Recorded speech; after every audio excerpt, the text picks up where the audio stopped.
palpate the annular ligament in case of a sprain or a dislocation. Do you feel that palpating? Yes, I feel it palpating. Okay. I am palpating between the pisiform and the triquetrum to restrict movement and to check for a sprain. We're going to palpate at the elbow to restrict movement, valgus movement, and a sprain. We palpate at the hip, and dip for valgus movement and for a sprain, and to check for a sprain. Yes. Oh. Tendinitis. We're palpating the cover of the carpal tunnel to check for tendinitis or strain. Did you just slip off the camera?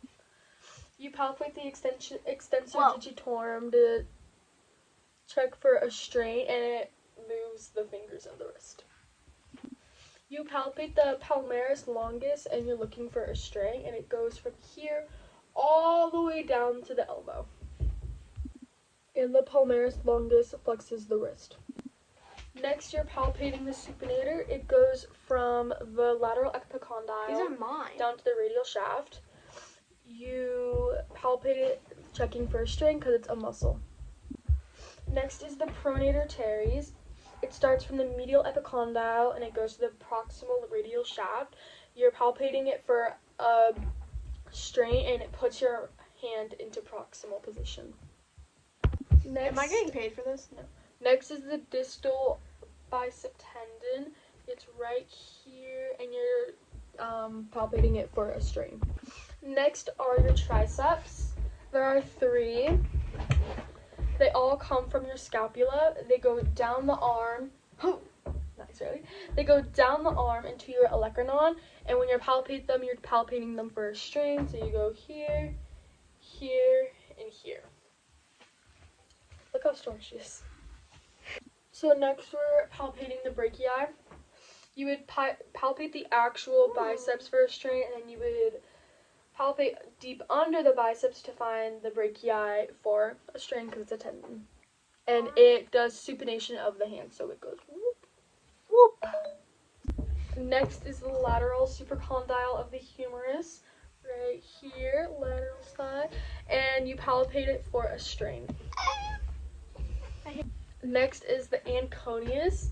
It goes from the lateral muscle, the lateral epicondyle, down to the olecranon, and when you're palpating it, because it's so small, you're looking for a strain, and it helps with elbow flexion. Yes.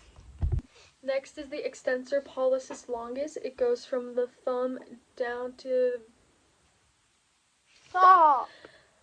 the elbow, and when you're palpating it, you're looking for a strain, and it helps flex the wrist. Next are the femurs. There's the main femur, then there's the hypothemur, then there's a smaller hypothemur, and you're palpating those for combustions.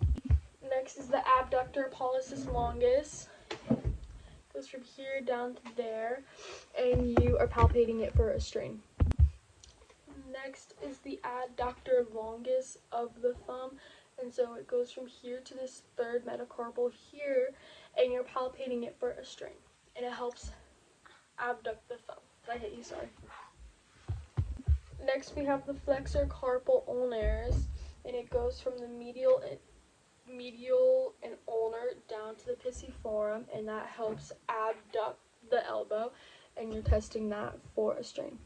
Next is the extensor carpi radialis, and that goes from the lateral epicondyle to the ulna and the ulna, and it goes down to something in the hand, and you're testing that for a strain.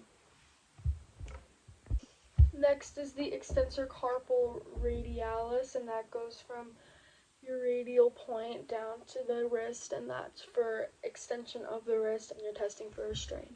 Okay, next is something here, and you are palpating it for a strain. Oh my god, and it does extension, does abduction and adduction.